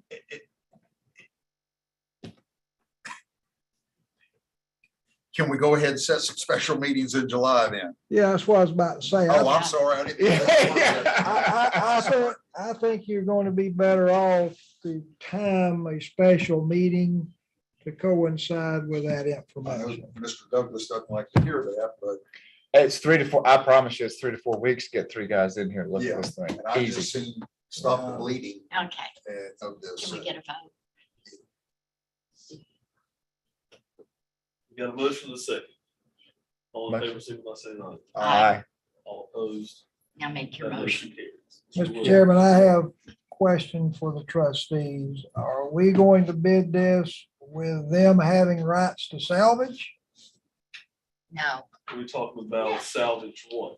Salvage. Anything and everything that's in that building no, goes towards their Can pricing. we get it quoted both ways? Probably so, yes. because Probably can. there's but I- stuff in she- that kitchen that's worth money. She's talking about the A lot of kitchen. money. But if it saves us $500,000, is the stuff in the kitchen worth that much? And it may be, I don't know, but that's why I said if we can get a quote both ways, multiple bids for with and without salvage. I don't want to pay $7 million to raise the building when we can't pay $1.5 million if they can salvage it. Yeah, if there's salvage material in there. Be done with it. So if it's possible, I would ask that we get a quote for both. Do you have a motion that you want to? Is Mr. Coberline on the Zoom meeting? He is. I'm gonna ask him to unmute his microphone. Pushing this button. Can you hear us, friend? Mr. Coberline, Good you evening. awake? Good evening. Good evening. You turn him up a little bit. All right, go ahead, Mr. Coberline. I think Mr. Kennedy asked if I was available. I did not hear a specific question. I'm sorry.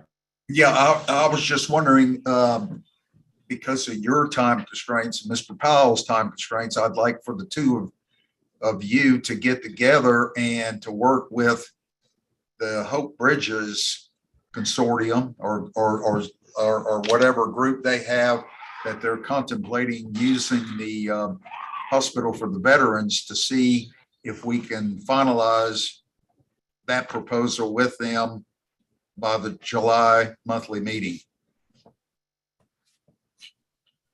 Or is that too short a time? All right, when you say finalize that proposal, are you actually saying gather more specifics from them as to what their most recent revision to their Yes, initial yes, sir. proposal is? Yes, sir, and more specific on their proposal, meaning the bottom line as to what they propose here, where they're referring to, where they said for us to donate or lease for a nominal fee, the Lakeshore Maine Hospital in as-is condition, including all assets and liabilities, and that it was to be used for a one-stop shop for veterans in need of transitional services to get back to civilian life. You're referring to the June 17th document? Yes, sir. Yes, sir. Yes, that appeared to be, what did they refer to it as, a intent to, I'm trying to read it here now. It's a letter of intent to move forward. So we would need to gather more specifics from them, but it is possible to get it to you from July. I can't obviously guarantee it because I don't know exactly what their specific proposal is. Right. It is And I'll leave possible it- that we could get it back with their cooperation. And should you, do you want input from the board as to what the board is interested in as far as the lease agreement, as far as the monthly payments? They have them. Well, that's going to help Mr. Powell and I to some degree. Obviously, it's hard for you to pin something down when you don't have specifics. You Right. requested proposals or statements of interest, and you received a statement of interest. It's a very broad statement. It doesn't have many details. And so whatever details, hard line positions the board wants to relay to Hope Bridges, now is a time to do that. It's not required, but it doesn't hurt anything. Does that mean like how much we want per month? So let me ask, I'm trying to Google it, it'll probably be better. What's the going rate for? Oh, no. I mean, it could be a. Stephen, you're blushing. Well, Mr. Williams had that. He gave us that. Yeah, damn, how much? I mean, obviously, they're gonna be putting money into the building. So what I'm saying is if we go with whatever the standard going rate is Right. for Ridge. Yeah, Right. And then whatever money they put into that building, we deduct that. Obviously, it won't go below zero. We're not going to give them any money. As long as I'm on this board. Right. But as long as they're putting money and we have receipts and we have direct oversight, we know for sure what's going into that building, because otherwise that rent money belongs to us. I would be okay with that. But otherwise, I think. You're describing where you can buy down the lease payment with improvements to the building. That's right. Yeah. Well, as a starting point, if you're trying to establish that, you had a lease payment that was established with CHS. You could use that, you could adjust that up or down. I mean, it was a very favorable lease payment because they were expected to make certain repairs.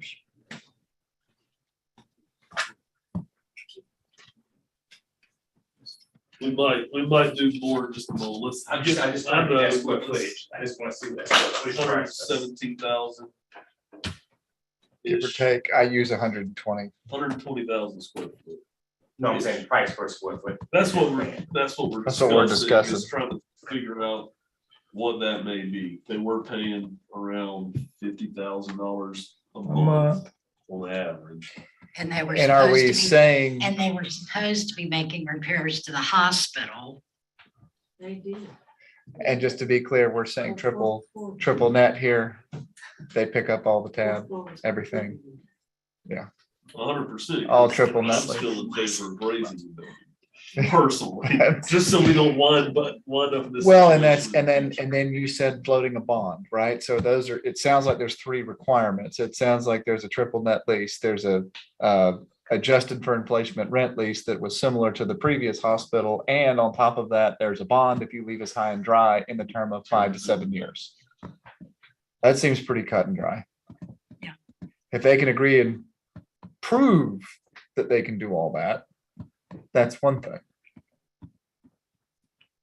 Did I say that succinctly? I felt like it. I'm very comfortable with it.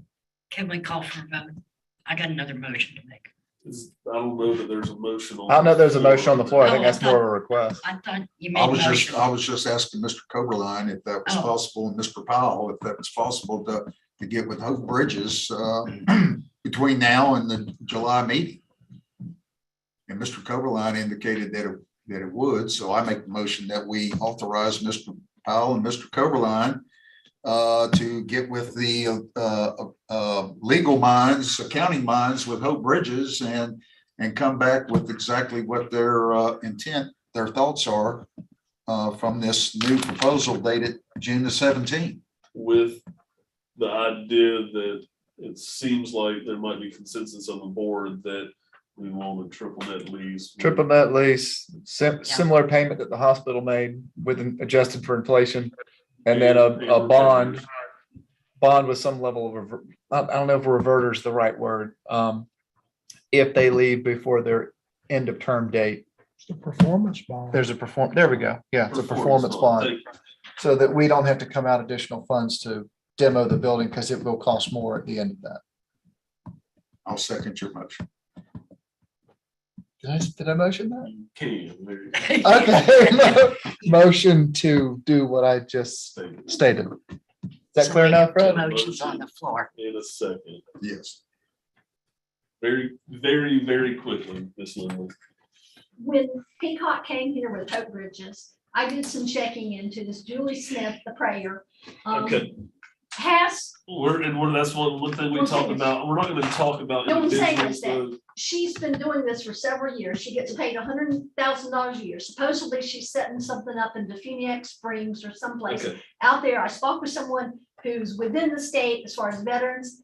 And he indicated she sounds pretty scammy, so I don't even think we should pursue anything because she's a staple salesman. The good thing is we're doing it while we're also getting bids on tearing the dinosaur down. We're exhausting the effort. We're giving it the old college try. There we go. Okay. Can we vote on it now? We have a motion and we have a second. All in favor, signify by saying aye. Aye. All opposed? That motion carries. I do want to make sure that, okay, so we kind of have an idea now where we may be going with the main hospital buildings. We still have multiple other pieces of property. We have the Reyes building, we have the Women's Center building, we have this building, we have the storage building, and we have flat property. I would like for us to try to, I know it's getting late, but I would like for us to try to come up with some sort of idea of what are we gonna do going forward now that we have one of two options with the main hospital building. Mr. Chair, Yes, ma'am. I would like to make a motion that we look into ER Solutions to open an urgent care. That we look into these things as far as leasing goes, okay?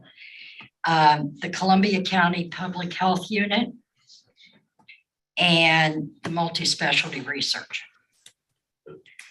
Take care of 3 buildings. Do you have specifics for each of those entities and which building? Or are you asking the Urgent executive care. director? At the Reyes Building, multi-specialty at the Women's Center, and the health unit here, With the idea of the authority office being wherever, wherever we need to be. right, preferably with the. Eith- secure And solutions. with the county health department, whether it would be 1 or 2 floors. And, is there any kind of recompense because it's county? What about the storage facility, the storage building? That's county. I'd I like to, just say, since it wasn't in her motion, I didn't know if that building was. in no, play. I would kind of like to hold off on that for just a little bit. Do we need that storage space? We being the authority, not to my knowledge, no. Is there a reason, Ms. Johnson? I'm just asking because if we can rent it or. No, I understand that. I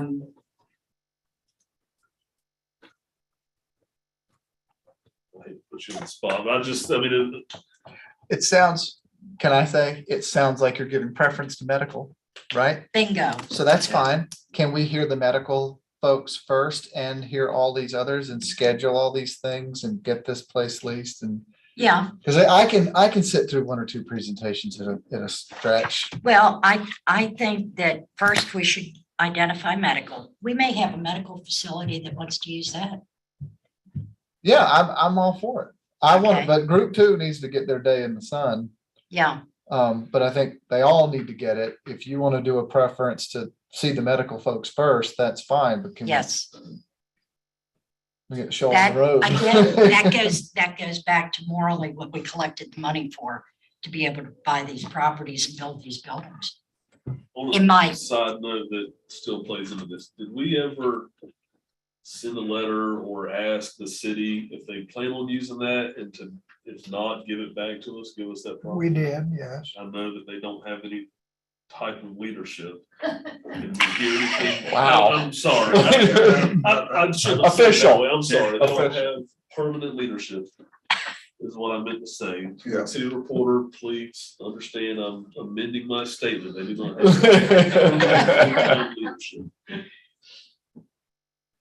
Did we hear anything back from them? No, and I have had a verbal conversation since the letter was sent early on. And basically, that time they were in hopes that they were about to seat a new city manager. Can I ask you as staff to go to the next city council meeting? Sure. Or the next one you're available to go to and ask on behalf, unless you have something Well, else? no, from what I remember of the meeting that we had, when Mr. Williams stated that he would prefer that they get a new city manager in place and then have the new city manager come to us with, am I wrong on that? It may be With after their February intent for the 24th. property. Well, that sort of played on what I was told, in that they were at that time in hopes they were about to seat a new city manager. In other words, it wasn't at that particular moment in time.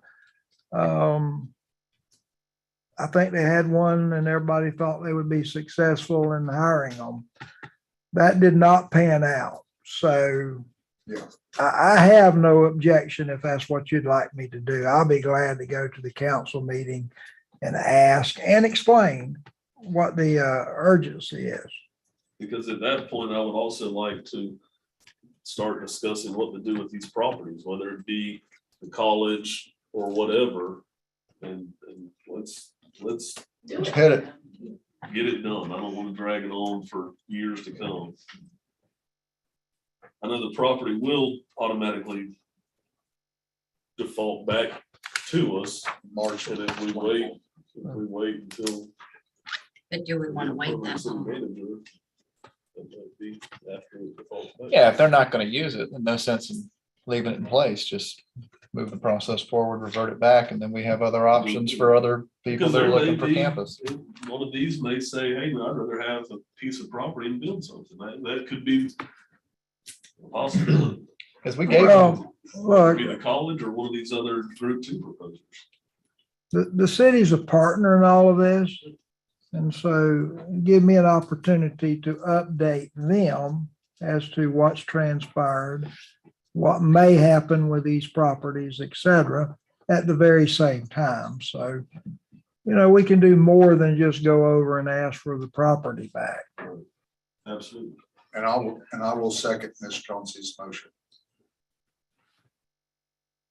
What was your motion? Please That- remind me. Then we move on to medical here from all group B, or was it specifically, They were medical from Group B. you want That us to we hear get- proposals from Yes, that medical? Dollars and cents proposals. Okay, I mean, we've got the RFPs on it, but dollars and cents now. you seconded that. Yes, sir.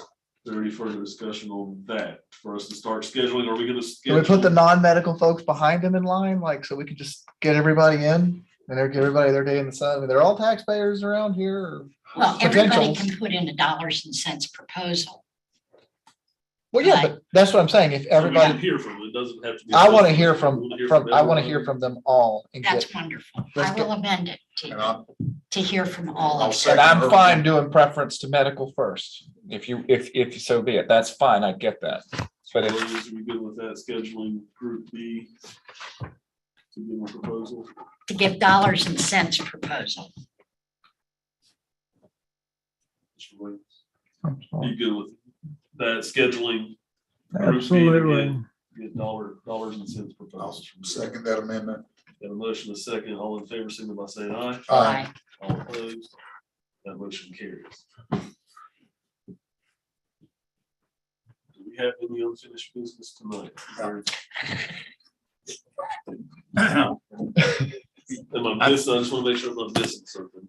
Yeah, I think we need to also discuss and we're staring down the barrel of November for Mr. Coberline to depart us. And I think we need to get some ideas as far as, you know, who's going to be the next board attorney. And need to go ahead and get them in line, ready to go to transition with Mr. Coberline. And Did we ask at the last meeting for there to be RFP put up for that? You got it. I thought, I swore we did. Didn't we put an RFP? That's a question. Dale, didn't we put an RFP out for legal representation last? Or get one? You prepared? authorized to put an RFP out. Okay.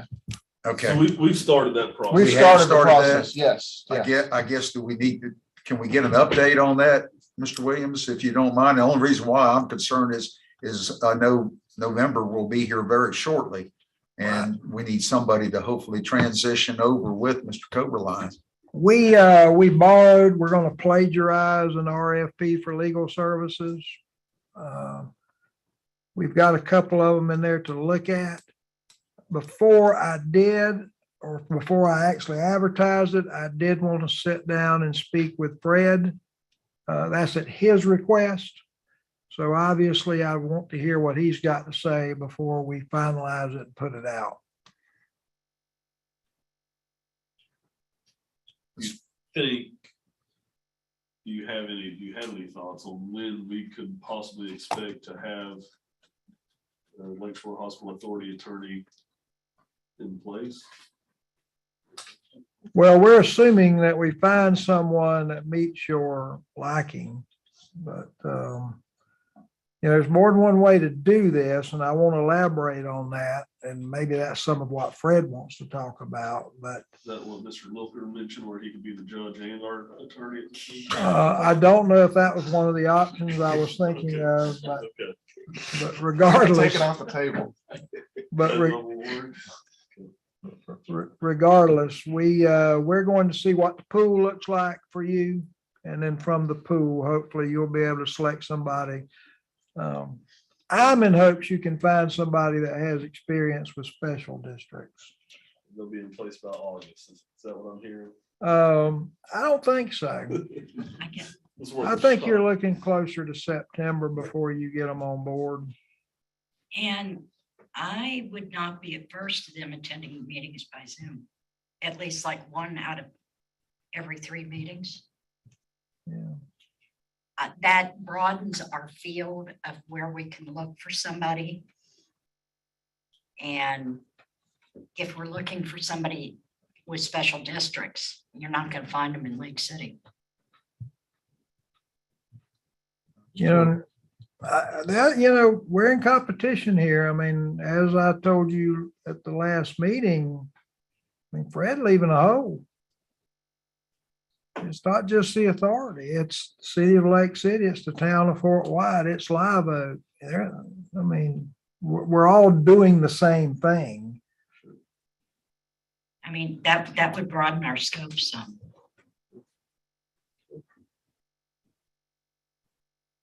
And I have one more thing I'd like to say. Yes, ma'am. Do you think we could get our trustee to go to the college foundation and see if they would be interested in us donating some land for them to build a satellite on? You have to declare it surplus property first. Well, we gotta see. if there's interest. Excuse me, I said, see if they would be interested. Why would we declare it surplus property before we know if they're interested? Yeah, I mean, I'm open to.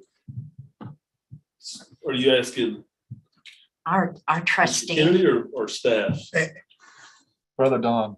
I don't have any problems doing that, but I myself would prefer to wait until we get a little bit closer to the March 24 deadline, when that reverts back to us. I just think this facility, these properties up here would be perfect for the college. We do have other properties too, though. Yeah, Better- I mean, I Yeah. yeah, understand but that's what you're just saying. prime, that's prime location. What- Yeah, You that's know, What I'd right li- there on Marion Street. And What if they get started? But what I'd like to know. Oh, is, I got you, Would yeah. they be interested? Be more than happy to do that. Okay, Be more than happy to do that. If y'all would also agree to allowing Mr. Williams, our executive director, CEO, to set some additional special meeting dates, because I really believe we have accomplished a lot tonight. And we still have a lot more to accomplish. And so I don't have any problems. I know the three of y'all are still in business. I'm not. Mr. Powell, you are too, but it'd be nice if we could get this wrapped up.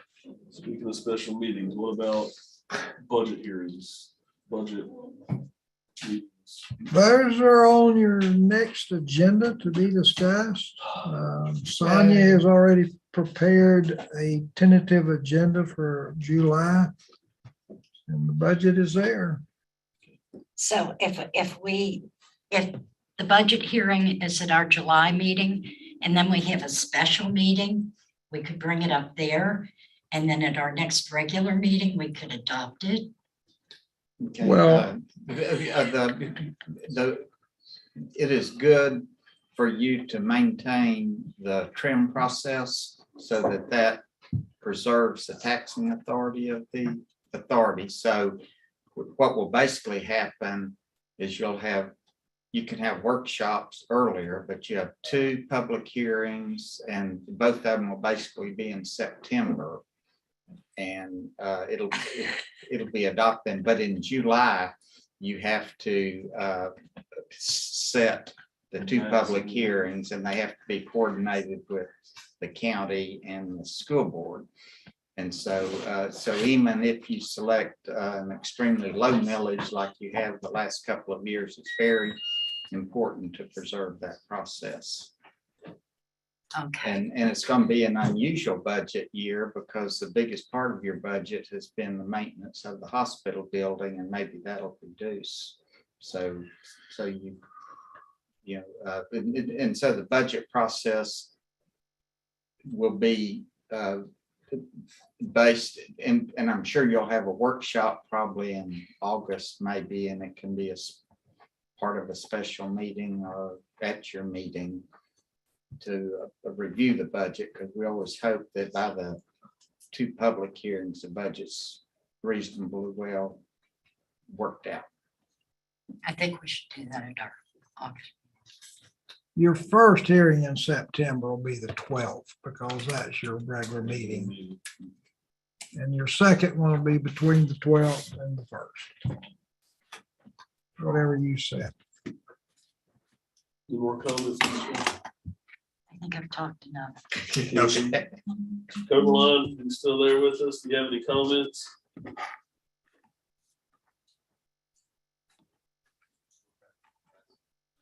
I'll have to ask him. Mr. Chair, Yes, sir. I cannot comment if you keep me on mute. I apologize. That has some benefits. I had to ask you. so I- As your attorney. Do you have any comments now that you're not muted? Thank you for allowing me to attend remotely at a continuing education conference. So I had to pause my speaking tour. And I want to thank Mr. Kennedy for paying his taxes. I think he dropped mention of that several times, that he paid his taxes. He obviously looking for some type of affirmation. So thank you. Thank you, Mr. Coberline. I'm good. I'm very good. Mr. Douglas. I had a joke and forgot it. Mr. Williams. I'm good, thank you, sir. All right, we've exhausted our agenda, so if there's no objection, we will be adjourned.